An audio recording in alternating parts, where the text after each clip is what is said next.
The following program is intended for mature audiences. It's a fake. It's Corey Grant up the middle. He's got the first down and more. Grant still going at the 30. Cuts back at the 20.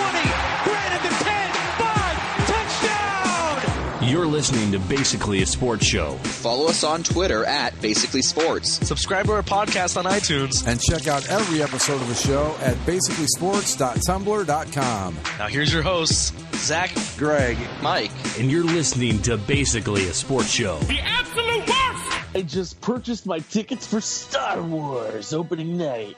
Oh, look at you go. When is opening night? Thursday, December 14th. Gotcha. You going to that super theater that you go to, the one with the food and all that? Yeah, every year now with the Star Wars, it's become a yearly tradition.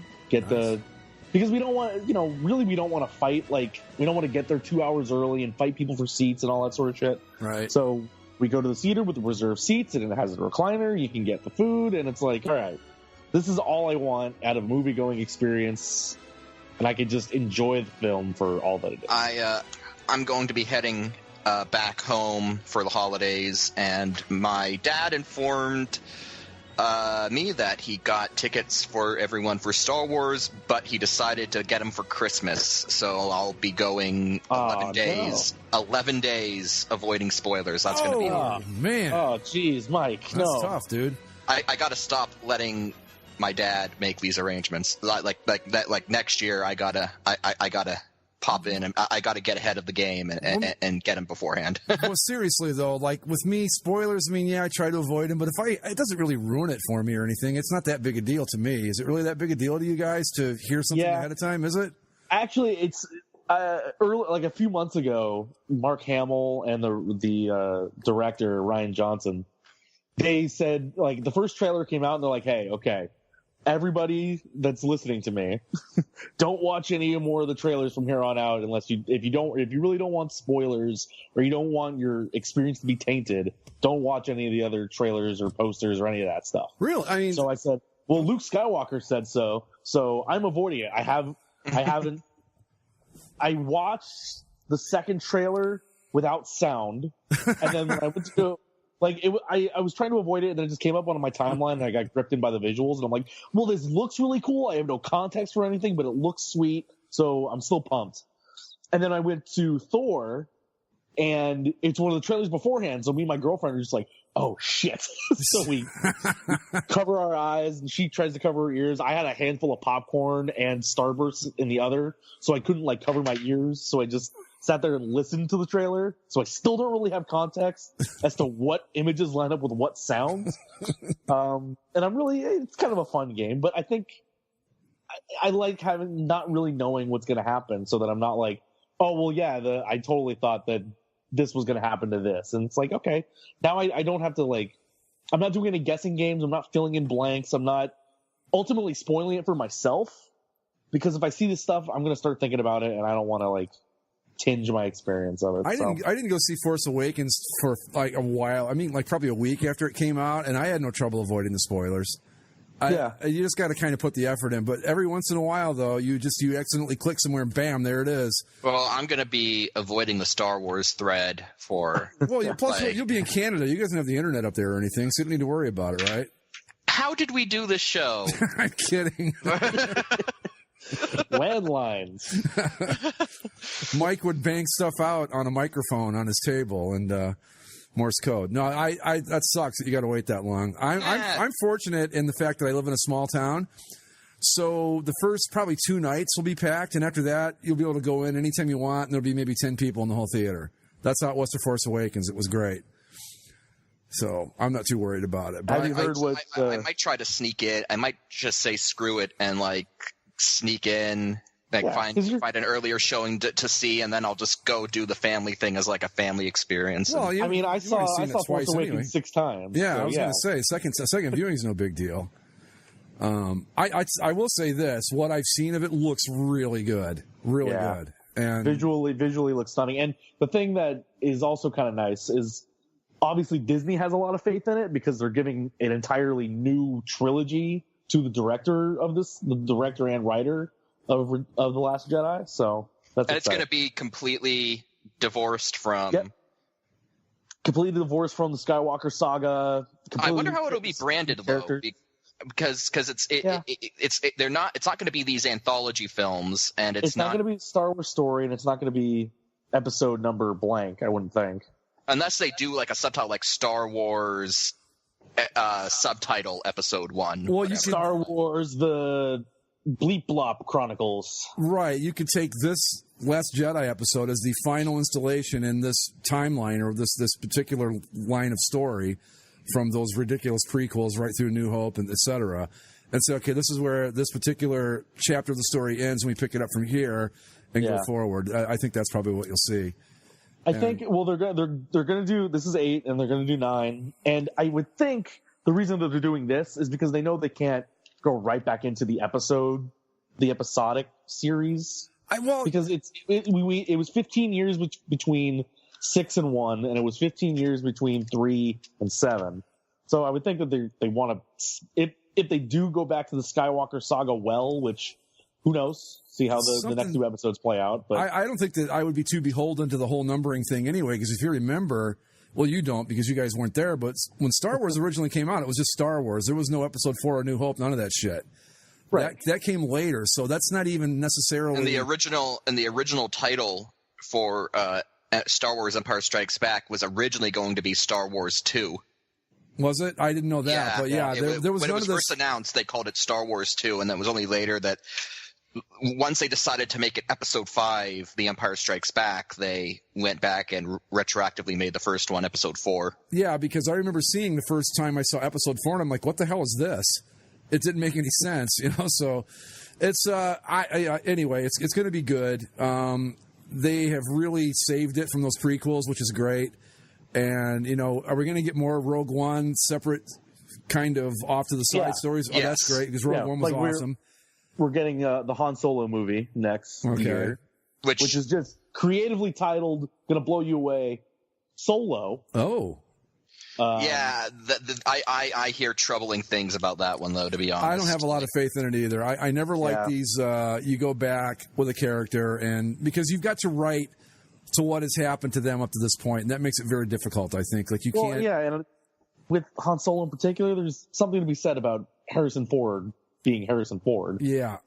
I mean, it's tough to fill that role. Well, they did it with, it was the Indiana Jones movie. Which one where they went back? No, what am I thinking? I'm thinking of the TV show. The TV show. Never mind. All right, that was. Well, they did that, but it was in. It was only like a quick flashback. That was good. It was in Last Crusade, I think. That was fine. Yeah. But there was the. Phoenix? I don't think we've even got the right character or the right movie here where they did this. It wasn't Indiana Jones anyway. But no, where they had him as a Boy Scout or something. Yeah. Yeah, that wasn't before Last Crusade. That was like the beginning of Last Crusade, which kind of explained why he wears the hat, where he got the bullwhip and the whole bit. Right. Where I think this could work, like the one that keeps getting rumored is an Obi-Wan Kenobi movie, but it wouldn't be like a prequel. It would be kind of like what Obi-Wan was doing in between 3 and 4. See, I would prefer they just go forward with the characters we have now. Let's get more into Poe Dameron. Let's get more into Finn. Let's get more into... because I think Finn's got a very interesting backstory. If all of a sudden stormtroopers weren't just guys that joined the army or whatever, but were taking his children and all that. It's obvious they were clones, okay? Except that they're not. They make that very clear in the prequels, which... Well, they've kind of made up their own explanation for it, where like all stormtroopers were originally clones. That's still canon. Mm-hmm. And then just over time, as they kept cloning it and cloning it and cloning it, they started to degenerate and not be as good. Yeah, they just started recruiting people. Yeah. The old copy of a copy of a copy thing, where each one gets a little bit worse until by you get like 13 generations out and they're useless. That's how they also in canon explain their horrible aim. Is that they're just not as good as they originally were. The interesting thing that I thought, and this is just a big fan theory, but there has been speculation, and I think it's confirmed in the canon. I'm not sure that Han Solo was originally a stormtrooper at one point. He was in the Imperial Academy. No kidding. And so the way that, and so it was interesting, and so this fan theory that I saw floating around was that in Empire Strikes Back, when Vader's torturing him, he calls him Captain Solo, and everyone assumes that's because he's the captain of the Millennium Falcon. Oh. But the theory I like is because the Empire is such a stickler for formalities, Vader was referring to him by his previous rank. I like that. I like that better. Military. I like that better. I do, than just being the captain of the Falcon. Yeah, that's cool. That makes it very interesting. Well, we'll see where it goes. But yeah, it's going to be. I just think that I'm not worried about the trailers. I'm watching them as they come out, and it looks freaking awesome. I think it looks way better than Force Awakens, which is cool. And man, oh man, just the ability to do these movies now compared to the 70s, it just blows your mind with the effects and stuff. It just looks so great. It's amazing. Just amazing. Really looking forward to it. Yeah. Have you guys seen Thor? No, I did. Yeah, I have not. I'm not a big Thor fan, but. I really liked it. I actually burst out laughing at the Willy Wonka reference. Yeah.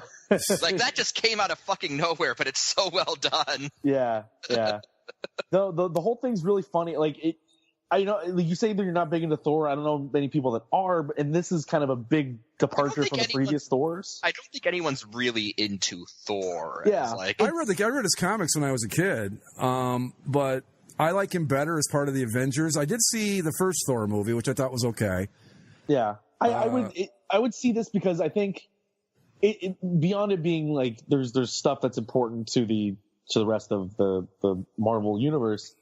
It's just it's a comedy first and foremost. It's really hilarious. Okay, probably it's up there with Guardians 1 as the funniest Marvel movie. Well, speaking of Guardians, I just got the Blu-ray of Guardians 2 that I'm going to watch. So I didn't go to the theater to see it. I figured, you know what? I saw the first one on DVD. I'll wait for the second one. But am I going to be happy or am I going to be let down? You're going to be. I liked it. It's fine. I think in my opinion, it drags a bit in the middle, but a little.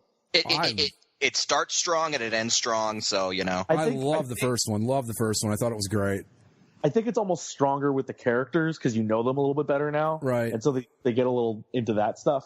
Also, there's a reveal where it's just like, oh my god, and it's really. And the thing about that movie is I was not at all familiar with any of it, and I just on a lark I said I'll take a look at it and see it. And I was like, oh my god, this is great. Sylvester Stallone just shows up, and that's all I'll say. Nice, really? He's in this movie, and that's all excellent. I'll leave you with. I remember because I didn't know he was supposed to be in the movie. Like I'm watching, I'm like, wait, what? Huh? What is going? What? Wow, that's going to be awesome. He's there, and it's like it sounds like he's somebody that the other characters are supposed to know, and it's like am I supposed to know? Am I supposed to know who he is? It almost seems like he happened to be hanging around the studio while they were filming the movie, and it was just, hey, like, you want to be in? And it's like, huh? Yeah, like I honestly didn't understand half the things he said. And welcome to watching Sylvester Stallone. Right, it added to my confusion of I don't know why he's here. I didn't understand what he said. Why he's here? I'm lost. I got it the second time I saw it because I did a little research as to who he was. And then I'm like, okay, I get it. I get it now. So, okay, without giving away too much, is he a character in the movie or is it a Sly Stallone cameo type thing?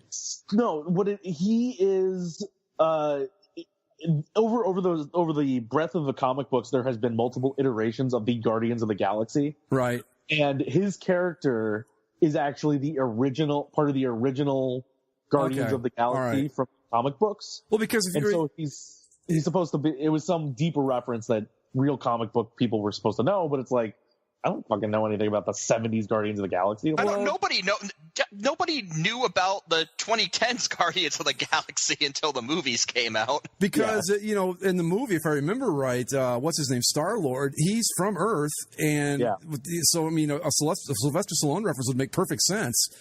No. He is a character in the movie. He's just not. He's not just playing himself. Oh, that's too bad. I think I'd like it better if he was just playing himself. That'd be pretty funny. The only familiarity I had of Guardians of the Galaxy beforehand, before these movies came out, was the fact that I'm a big Iron Man fan, and Iron Man joined the Guardians of the Galaxy for 2 minutes back in the 90s. Yeah.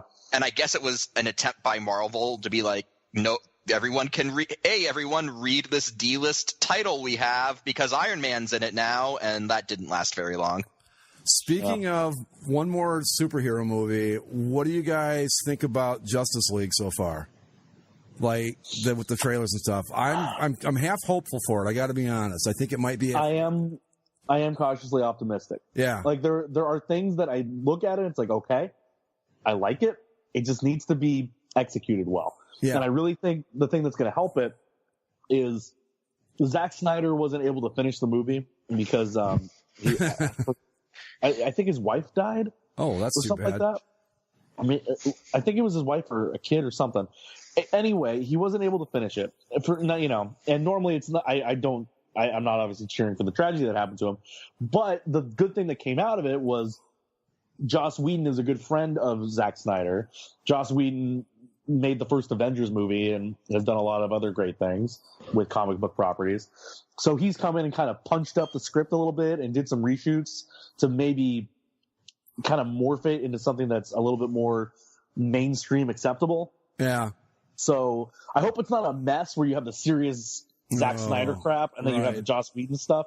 I hope that it's kind of melded in together well, but there's pluses and minuses. It's still building off of the crap that we had with Batman vs Superman. Right. So it's like Superman's dead, except we all know he's coming back. So okay, they're not even hiding it. His logo's in like all of the promotional material. Yeah, and it's on a big side of a. I mean, it's obvious he's coming back. One of the trailers starts with him talking to Lois, and I mean, come on.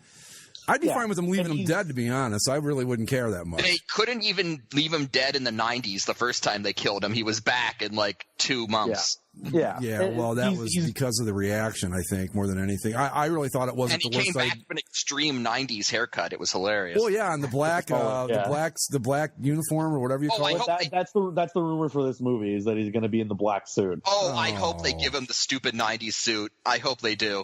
Like, if you're going to do the death of Superman, go all in on it. The thing that people were starting to like hope for like fun stuff.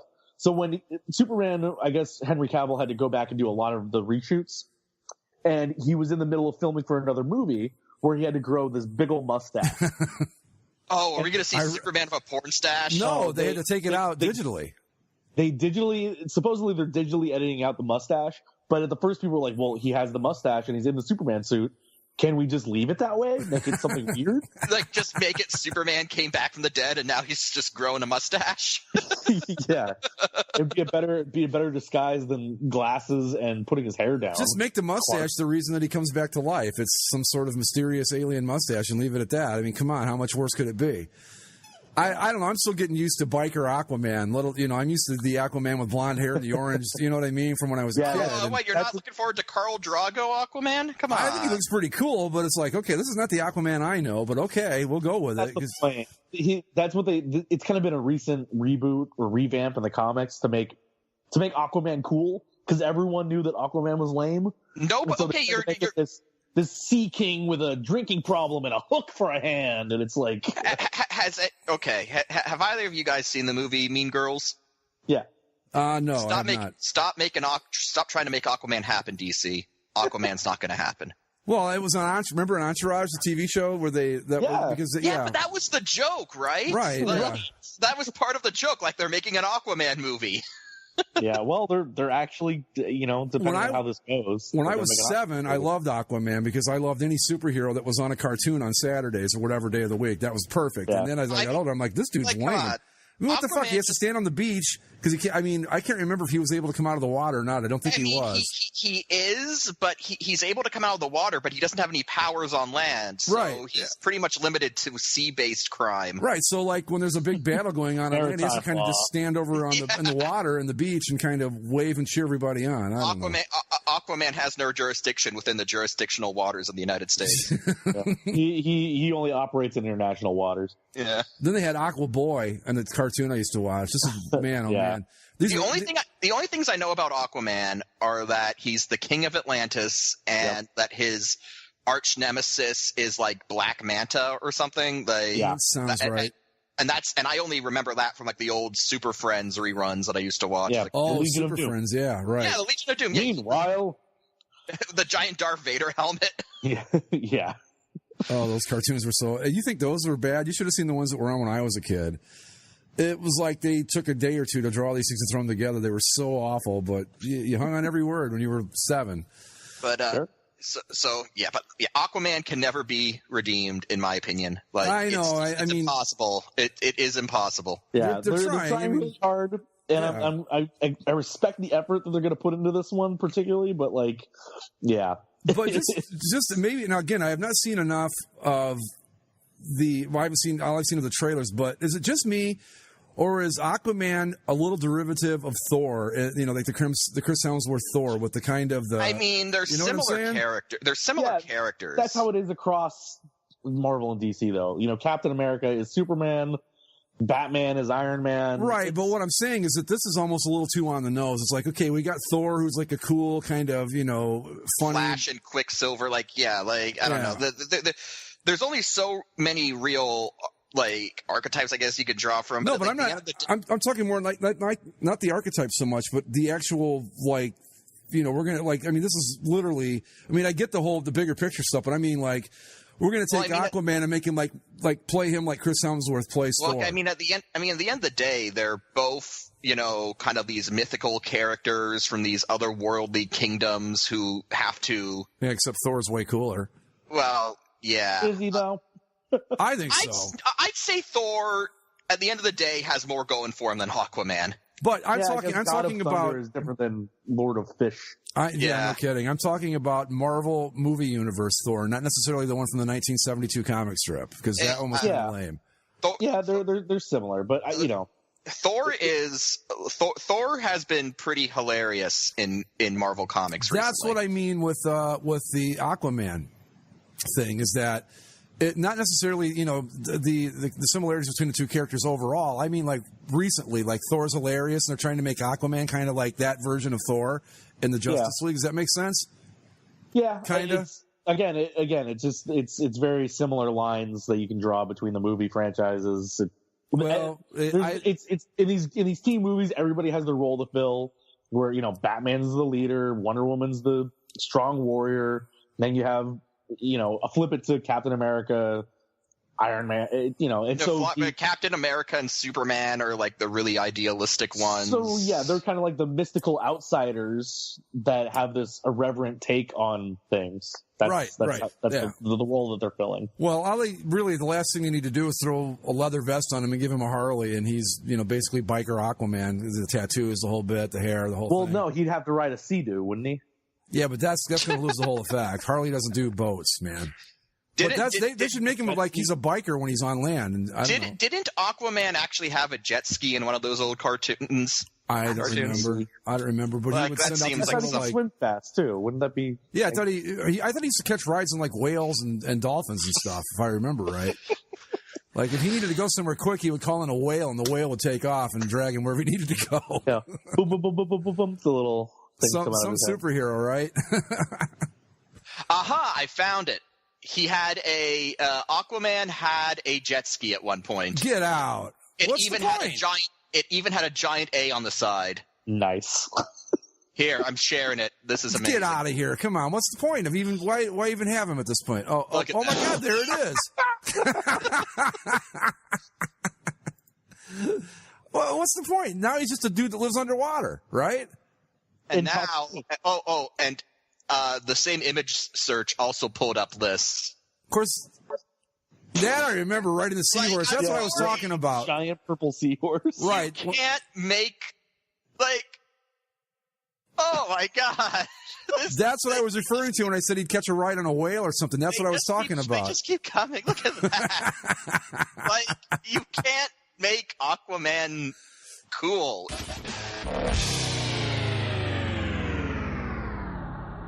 Shall we move on to a little bit of the National Football League in general and the Los Angeles Superchargers and Jacksonville Jaguars in particular? That was the quintessential what if they played a game and nobody wanted to win game. This is a game where the Chargers had every opportunity. Oh, my. Every goddamn opportunity. I don't know the exact order of things, how it happened, so I'm just going to kind of go, here's the way I saw it. Mm-hmm. The Jaguars were losing, and the Chargers got, like, I think, an interception, and they fumbled the ball back. They could have put the game where they got an interception with like a minute 20 to go, could have iced it right then and there, fumbled it back. Yeah. Then Jacksonville, somewhere, no, let's go back to like the 5-minute mark. Jacksonville's driving, throws an interception because Blake Bortles is Blake Bortles. Right. Anyway, long story short, there were, by my count, at least 5 different opportunities the Chargers had to put that game away and couldn't do it. The Jaguars were trying to lose that game so badly. Yeah. Here's Blake Bortles. They were allergic to winning that football game. Any other team and they lose. Any other team. Here's Blake Bortles' stats for the game. 28 for 51. 51. 54. Blake Bortles throws 51 times. You're in trouble. You should lose. Yeah, You should lose. Normally, if he's thrown 51 times, you're losing 38-10. I can't believe he threw that many times in a game that close. 54.9 completion percentage, 273 yards. The leading rusher in that game had 1 carry for 56 yards. Yeah. And then he had 1 TD, 2 interceptions for a QB rating of 60.3. You force Blake Bortles to pass for 51 times and pick him off twice, you should have no problem winning. Well, and the best part... And after that, when things were going their way, like the Jaguars are trying to drive, maybe get that touchdown to win it in late in the game,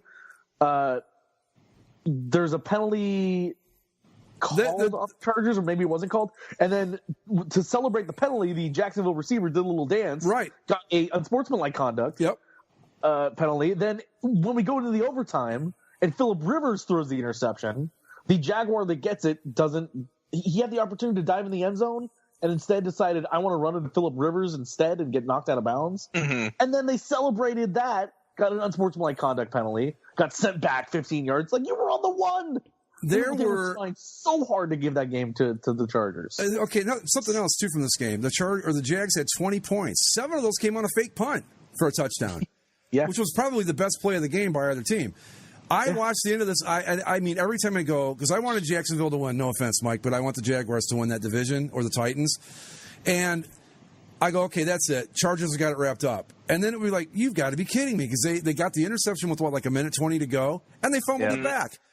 And then the Jags running in for a touchdown, but I guess there was a penalty or something on that, and it came back. Yeah. And, oh, my, it was just, I don't know how the Chargers can continue to lose games like this. I just don't get it.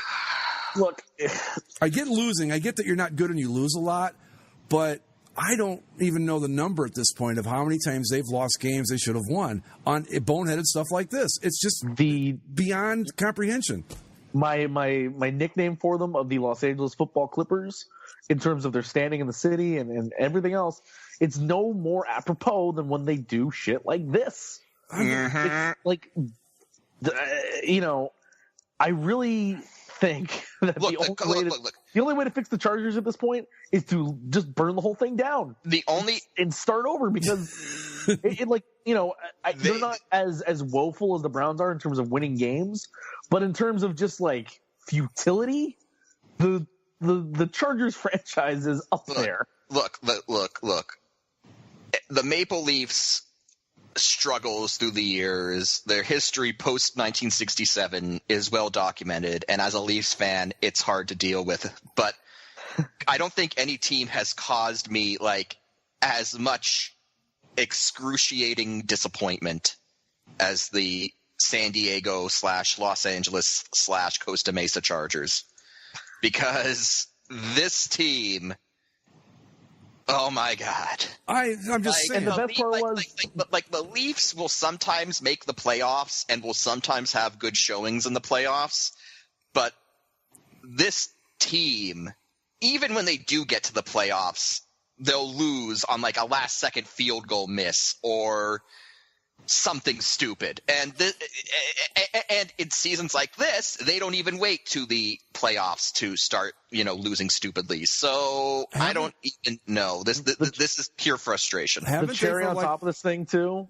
was the kicker for the Jaguars was cut by the Chargers in the preseason before they gave the job to that Korean kicker who they cut after 2 games. Look to that kicker, like, count your lucky blessings. Like you did Josh Lambo. Like you got out. You know, I know Jacksonville isn't as sexy as Miami, but you're in Florida. That's a decent, you know, all things considered, you're doing good, and you're as far away from Dean Spanos as possible. So, well, and another thing too in this game I forgot to mention. The game-winning field goal, the Chargers blocked it, but they didn't get enough of it to block it well enough to keep it from going through.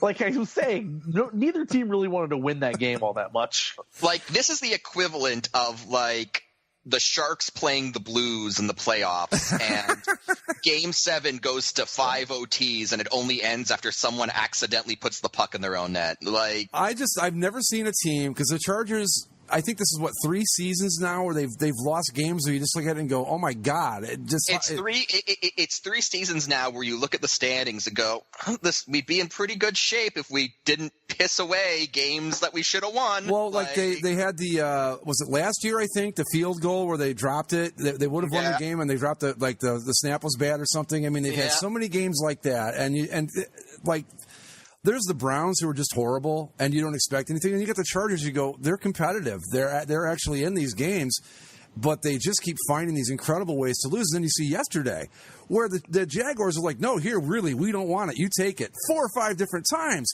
and they couldn't do it. And like I said, insult to injury, on the game-winning field goal, they blocked it, and it still went right down the middle. It's like, I don't even know what you do at that point. It's just like they're defying all sorts of odds at this point to lose like this continuously. This team is pure frustration, and I'm convinced now that this is an ownership like this isn't an issue that can be solved with getting a new GM or coaching staff. Like, this is cultural at the deepest level. It took a while, but Dean Spanos, you know, his incompetence has seeped its way all the way down to like the on-field product, and it needs to. The only way this team is going to be saved, both, you know, as a franchise in the National Football League and as a team playing football, you know, trying to be competitive, is if they're sold. And that's the only thing. The only thing that can save this is if the NFL forces a sale, presumably to someone who wants to move him back to San Diego, and Dean Spanos is paraded through the streets of San Diego like Mussolini. That's the only way this ends positively. I just can't get over just like I always say, the law of big numbers says they got to win a couple of these at some point, but they don't. It was a marvel to watch, because the Jaguars have a good defense and not much else. And I don't know. I mean, you know, they had the fumble and the interceptions and Blake Bortles and all this, and the Chargers are just like, nope, thanks. We'd love to win this game, but we're going to hand it back to you. Oh, no, sorry. We're going to throw another interception, fumble, blah, blah, blah, whatever. It was just the most Chargers game I've ever seen. I couldn't get over it. Just amazing. Yeah. Well, I mean, on a day of the Chargers charging, it's suffice to say the Browns browned again also. Yeah. Mm-hmm. A game they were leading. Mm-hmm. Maybe they fall backwards into their first win of the season. Oh, No, because when you're playing the Browns, if you need to score a touchdown, you just do what the Lions safety did. You just take the ball away from the receiver and run the other way with it. I'll take that. Thank you. That's viable. It happens. Again, on a day where the Chargers chargered and the Browns browned, the Bengals bungled and lost a tight one to the Titans after they were up a part of the game. So, is anybody surprised that what's his name, Vontaze Burfict or whatever his name is, that was the first game he'd ever been thrown out of? Yeah, I was stunned by that. I'm like, you got to be kidding me. I do want to say, just circling back to the Browns, though, due to the result of another game, the Browns are now our lone, chance for an 0-16. Come on, Browns. Keep the dream alive. I like their chances of beating the Packers last week. I don't anymore because Brett Hundley's found just enough to be capable of beating the Browns. So he's found just enough to be a slightly above average NFL quarterback, which is more than enough to beat the Cleveland Browns. Right. And the Giants managed to be worse than the 49ers, so the 49ers have their first win. So McAdoo has got to be fired. Like, was he fired today? Did I miss that? He hasn't been fired yet. He's been rumored to be fired soon. I mean, have you guys heard about the lion sex story that he tried to get his team pumped up with? Like, what the fuck is going on? What, no, don't please tell me he didn't show a couple of lions having sex. No, he just told the story about a lion who had sex. Oh, for fuck's sake. That's okay. I want to know the thought process where he woke up this morning and said, "If I tell them this story, that'll change everything." All right. Oh my god! There's some seriously fun logic going on there, right? Yeah. I'm surprised he's lasted this long. Because this team is. I mean, you talk about they're bad. Expectation versus result. I think the Giants are by far and away the runaway winner in the we're now nowhere near what people thought we were going to be. Didn't at least one of us have them? Oh yeah. To win the division? Yeah. Absolutely. Yeah. Yep. Sure. They're god awful. Yeah. They're really, really bad. Yep.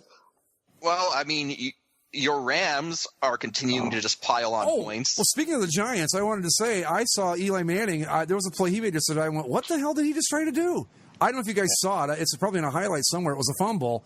But it honestly looked like he just took the ball and said, I'm just going to, fuck it and do this. And, I don't even know what to say about that team. They are just terrible. Well, if I were Eli right now, I would just be phoning it in. I mean, career's probably winding down, already got 2 rings, one of the best Super Bowl victories of all time. What the fuck do you need to bust your ass for this shit pile of a team for? I agree, yeah. It was quite a day in the NFL yesterday, and just actually there were a lot of competitive games, which I liked. There were actually. There was some fun stuff. Let's do the whole thing. We'll start on Thursday. Oh my God! The polar opposite of the Chargers, where this team shouldn't be winning, and yet they somehow managed. Did you guys see that ridiculous play that I texted about? Oh my God! Yeah. Russell Wilson running around for his life, doesn't know what to do with anything, and refuses to throw the ball away. Just, I don't know. Chuck it up. And when he just turns and throws it, you're like, oh, this thing's getting intercepted. This thing's going out of bounds. No. He can't be throwing it to anybody. No. Oh, no, there's a guy wide open. Nobody 15 yards around him. Yep. Gets it, runs in for a touchdown. Easy. Yeah, Look, the difference in the game. This Seahawks team might be 6-3, but they almost lost to a Cardinals team starting Drew Stanton. Yep. Well, they only won by 6 points against the Cardinals team with Drew Stanton. And the only reason they won. Drew Stanton, by the way, with the QB rating of 75.9. They got that absurd touchdown that we just described. Mm-hmm. And then the safety, where I don't know what the hell the Cardinals are thinking right there, trying to stuff Adrian Peterson up the middle, but there you go. I look at that Seahawks team and I say to myself, I really don't know. Look, the Rams were just playing at their worst the day that they played the Seahawks. Look. The Rams would not lose to the Seahawks. Well, you got to remember too that game was 35 injuries ago for the Seahawks too. I mean, they're not as the season's progressed. They've got because they lost Richard Sherman for the season. Achilles tendon in that game. I'm looking at the stat line. Arizona Cardinals, Drew Stanton, 75.9 passer rating with only a 50% completion rate. We've got Adrian Peterson as the Cardinals' leading rusher at only 29 yards. On 21 carries. So Drew Stanton throwing 47 times. Don't do that either. Yeah, Drew Stanton, by every metric, the Seahawks should have blown the Cardinals out, and instead they almost lost. I know the Seahawks are 6-3. This is not a good team.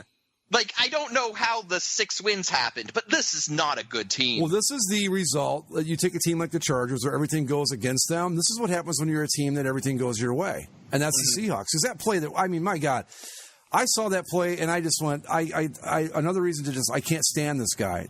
Anyone else in the league tries that and the guy's running the other way with the ball. There's just no way. Yeah. Oh. I mean, hell, Brett Favre did that plenty of times, and it always got picked up. Yeah, right? I mean, he threw this. It wasn't like he threw a nice pass. He threw a lollipop. I'm just going to throw it up in the air and see what happens. And there you go. What's his name? I can't remember the receiver that caught it. Standing there, right there underneath it. I'm like, I don't believe this. Yeah, I don't know what to make. That would have been one Jimmy Graham. Yeah. Who caught the 2 touchdown passes? Russell Wilson. I just don't. But there's Larry Fitzgerald in there too, amongst all the wreckage. 10 receptions, 113 yards. That guy, just a great player. Shame they're wasting him there. Yeah. I'd love to see him go to completions. I'd love to see him go to a team that's contending and have a shot at winning a Super Bowl. I think that'd be great. But I don't know. That was just the dumbest play I've ever seen. Yeah, well, that's cool, I guess. Anyway, let's see. Goes Sunday. I know the Steelers are 7-2, But they were losing to the Colts for a good portion of that football game. Yeah. And I know the Colts are not a good football team. Yeah, but I've been saying it all along, though, since Andrew Luck got hurt, that what's his name, Jackrabbit Biscuit, is not bad. Now, he's not a great Jacoby Brissett. Him, too. He's enough to make them competitive, and I think that's what we're seeing here with the Colts. I don't think they're going to win anything, but they're not going to be a real easy out, and I think the Steelers just didn't take them very seriously until they needed to take them seriously, and then they were okay.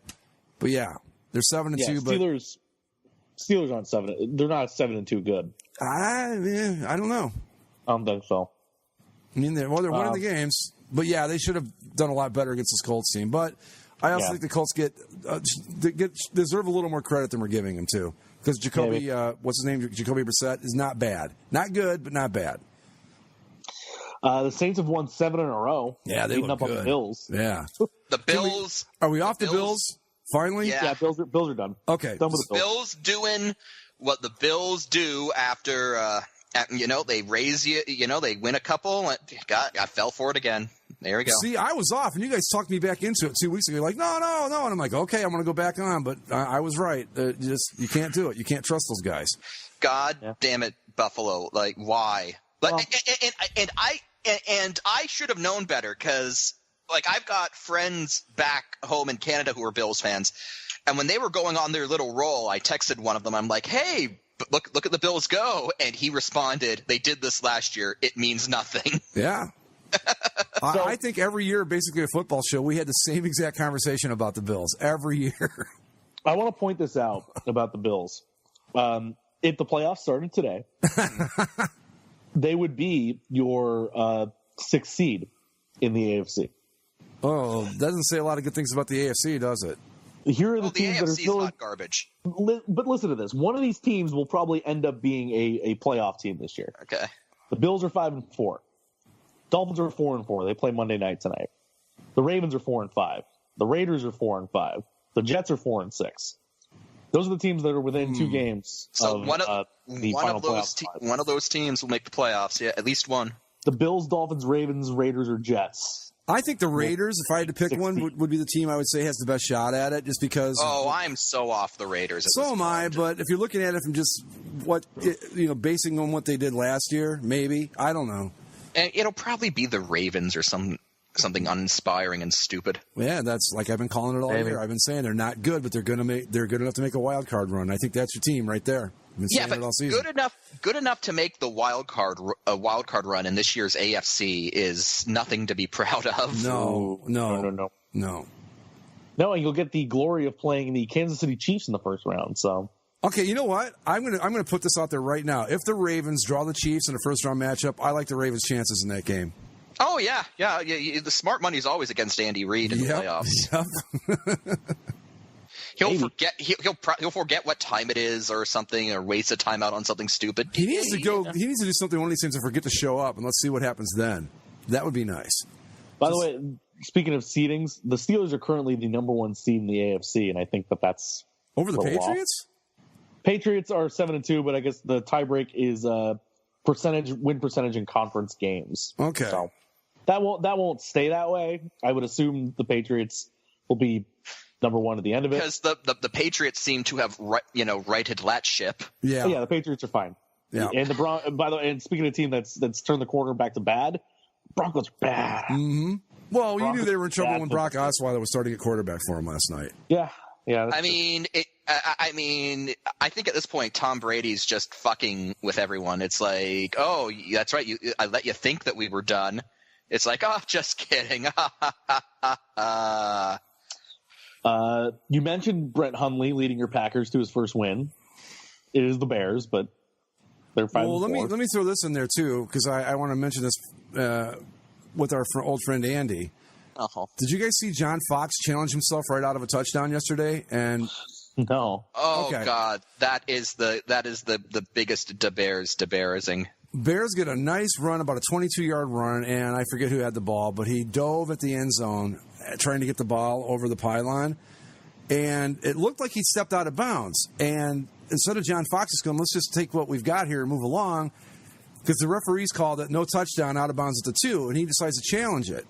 Well, guess what they see when they do the challenge? He was losing control of the balls and hit the pylon, and you know what that means, right? No touchdown, no out of bounds of the 2. That means fumble, touchback, Packers football. So if he had not challenged the play, they probably get the ball to 2, and they maybe score, and that at least puts them tied at that point instead of down 7 for the rest of the game. So he basically handed them a touchdown on a challenge that was iffy at best. So it was one of those things where they didn't even – the part of the play that ended up the result of the play had nothing to do with the challenge, which brings up my question. When they do a challenge like that, do you guys think that stuff like that should be allowed to come into play? Like he challenged whether the guy was out of bounds or not. It had nothing to do with possession, none of that other stuff. Shouldn't that be the sole issue? I'm going to disagree. I think that that definitely, if a coach challenges something for one thing, that should be the first look that the refs give it. But I think that if you're going to put a pass under review, if you're going to put a play under review, then it's all got to be fair game. But don't you think, though, that you can see – I mean, because to me that makes it like, okay – because basically what happened here is that something that no one saw in real time, they saw in replay, and that became the focus of the play. But isn't that the point, though, of replay, so we can get it right? If someone challenges it, but no one did. And that was not even part of the play. And all of a sudden, it's like going, well, nobody was talking about this, but while we're here, we noticed that he did this, this, and this, Packers football. And I just imagined Andy's head exploding at that point. Because it's the Packers. First off, fortunately, it wasn't Aaron Rodgers, so that probably took a little of the sting out of it. But yeah, John Fox basically. I mean, you should see the look on his face too. He's like, "Oh my God, what did I just do?" After they made the ruling. I think I know in hockey that's the way it is. Like you ask specifically to check for this, right? And that's what it is. And I thought that's the way it was in football, where it's like, hey, I like to, because the referees always say, "Hey, the coach is challenging the spot of the ball." Right.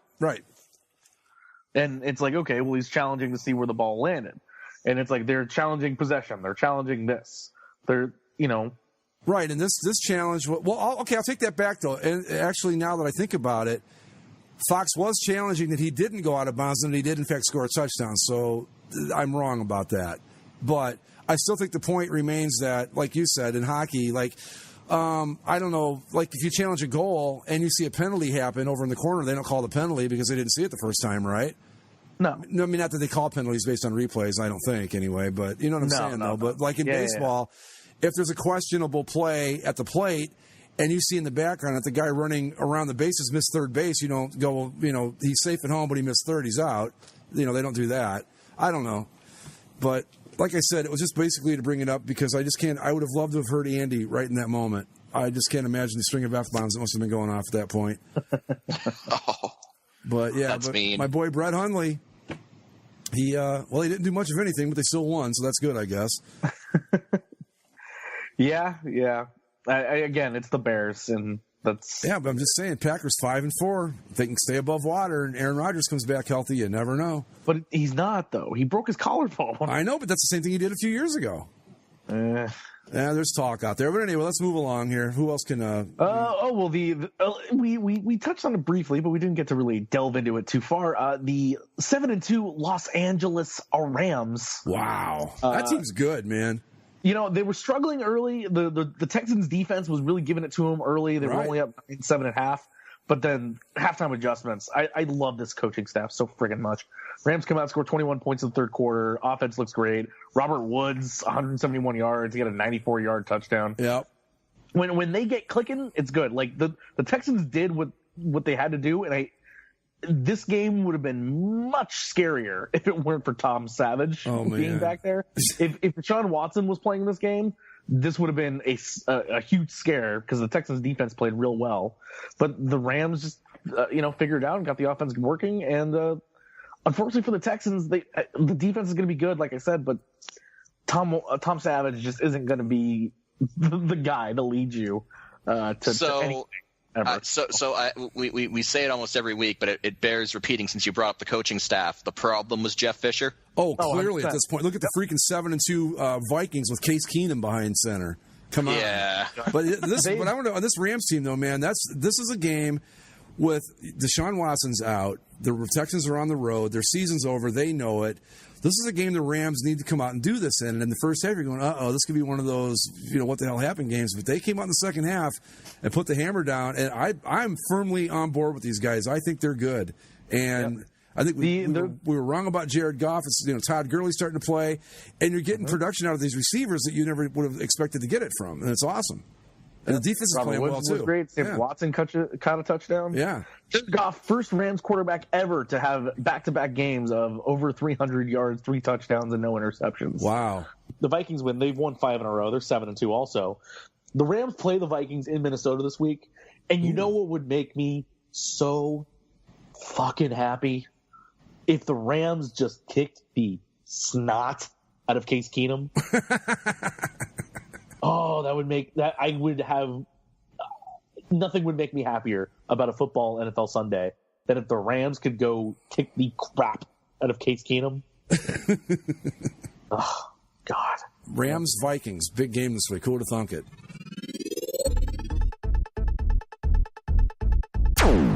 College football, big stuff happening over the weekend. Thanks for playing Washington. We have some lovely parting gifts. Bye-bye Notre Dame. Yep. Bye-bye Notre Dame.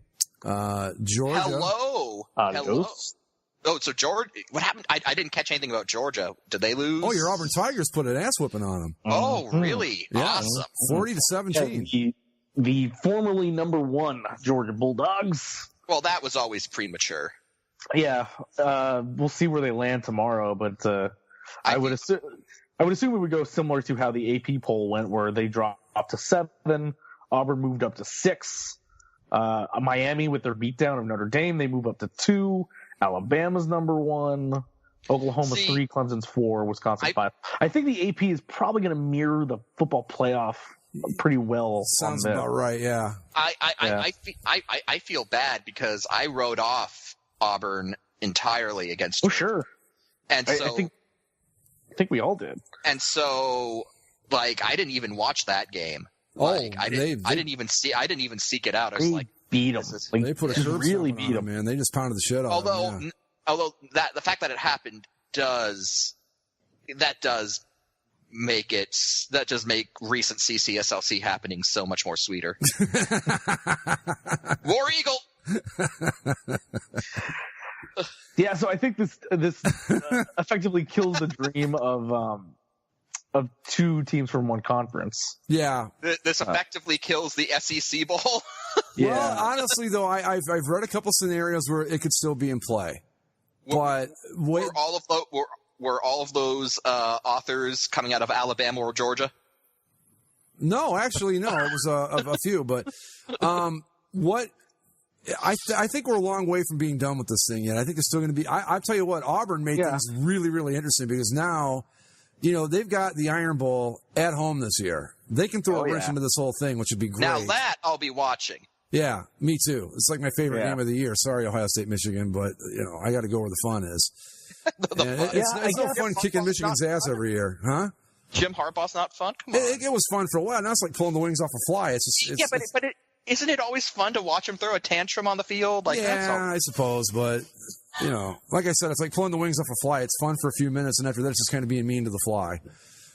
So, I guess that could do it because here's the way things are now. You have Miami 2 and Clemson 4.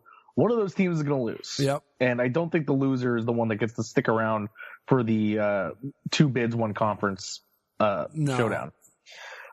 Oklahoma is 3. You assume that if they win out, that they'll be in there. I mean, they already beat TCU. The problem is they'll have to play Oklahoma State or TCU again. Yeah. So that could screw them. Wisconsin's still hanging around, and they're going to be undefeated. So maybe that allows the Big Ten winners. You got to remember, too, though, Wisconsin's still got to get past, I'm guessing, more than likely, Ohio State at this point in that title game. Right. I'm not so sure that's a guarantee. Right, and that's what I'm saying. Either the Big Ten winner is going to be in, or I think it comes down to this. Either the Big Ten winner is in, or a second SEC team gets in. Well, whether that's Alabama, remember that's Alabama-Auburn, whether it's Georgia-Alabama, whether it's Georgia-Auburn, whatever the scenario ends up being. Because what happens if this happens? Let's say Auburn does beat Alabama. and then we go into the SEC title game and Georgia beats Auburn. What happens then? I don't know. We're too far out. I can't do the math. I mean, you're asking a liberal arts major to do math 4 weeks away. I mean, come on. Auburn is declared champions of football. Then we get to go home. Yes. Whatever it takes to end the math, right? Yeah. Well, yeah. Basically, the final the way that this all plays out now is that yes, Auburn beating Georgia has opened things up a little bit more than we anticipated. Look. I'm just saying this is pure Auburn Tigers to fly under the radar and then make just enough noise at the end to make things interesting. I'm going to throw this little wrench into the gears too. I read an interesting article yesterday. I don't remember where, but it was before the game was played on Saturday between Notre Dame and Miami, but it was like, this is why we need to root for Notre Dame to win.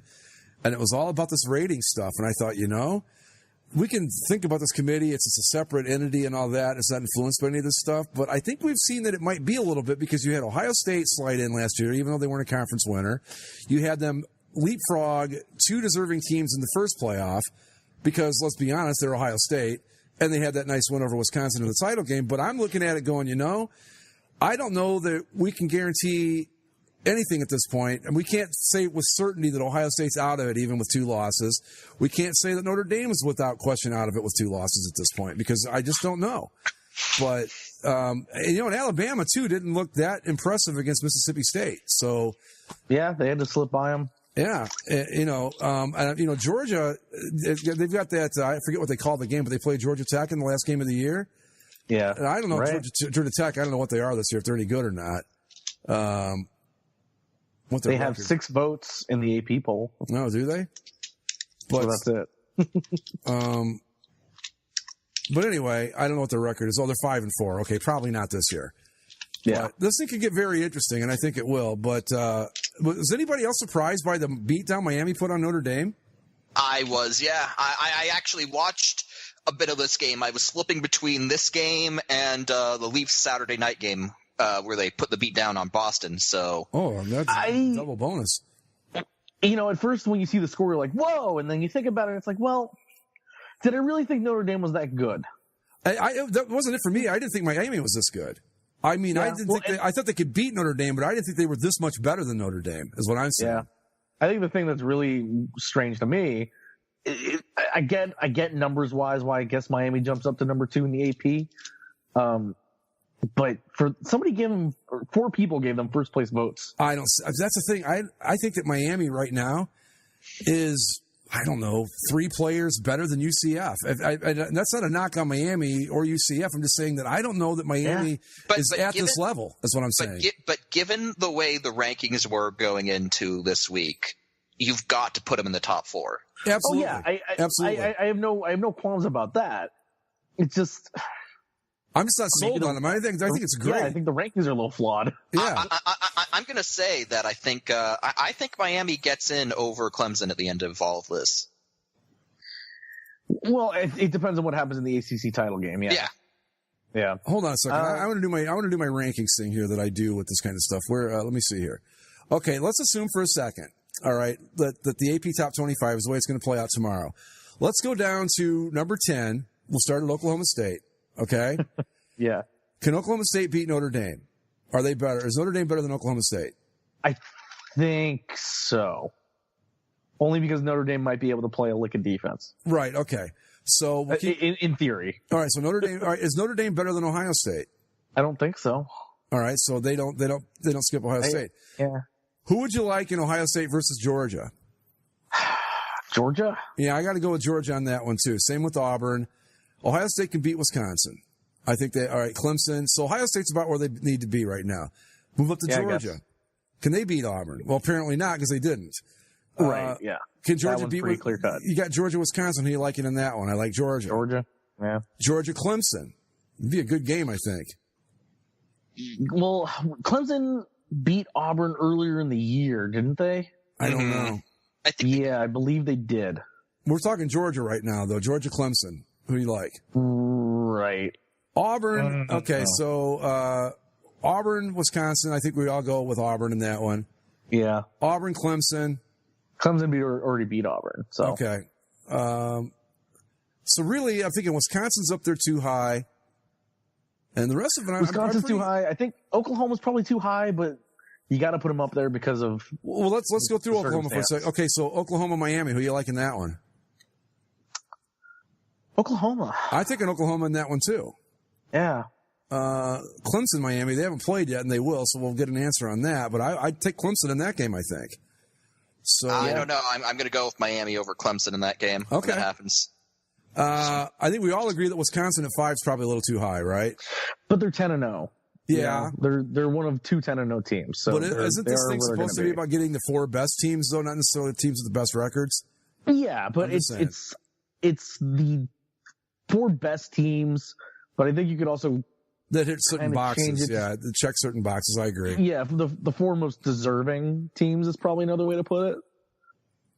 Believe me, I would like nothing better than to see the Miami Hurricanes back into the title picture again, but I just don't see them at number 2. I'm looking at Oklahoma and Clemson. No, not yet. I would put Oklahoma.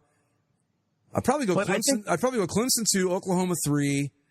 And I think this is also a situation where Miami can prove themselves that they're worthy of it. Like, do we think Miami's up there yet? No. Can they be? Well, they took a good step in that direction by putting a beat down on Notre Dame. I'll say that. Yeah, because Notre Dame beat Georgia, right, this year? No, they lost to Georgia. Okay. Yeah, they lost to Georgia by a point. Right. So the way, just using my goofy way I do rankings, I would have it Alabama 1, Clemson 2, Oklahoma 3, and I think I'd have Auburn up there at number 4. Because I think Auburn would beat Miami. Yeah. I think because Auburn beating Georgia, I would put Auburn up there too. Yeah, they won't because they're 2 losses and you've got 1 loss and undefeated teams in front of them. Yeah, like they're not going to be there right now. But when it comes to where things shake out by the end of this, I think going into the final week, before the conference championship, so the week of the Iron Bowl, I would say Auburn's a top 5, top 4 team. Definitely. Maybe.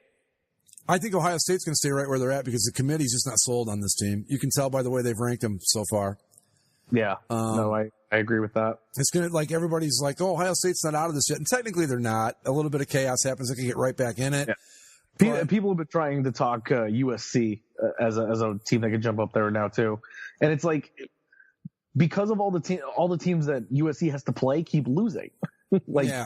Who does USC get to play left? They get to play UCLA, and then the winner of Washington State, and that's not going to be enough to vault them back up into the top. It just isn't. No, but I think we talked about it, a couple of years ago on the football show too. Though I think with the Pac-12, don't you have to give a little bit of consideration to the conference that they play in? I mean, it's a tough conference.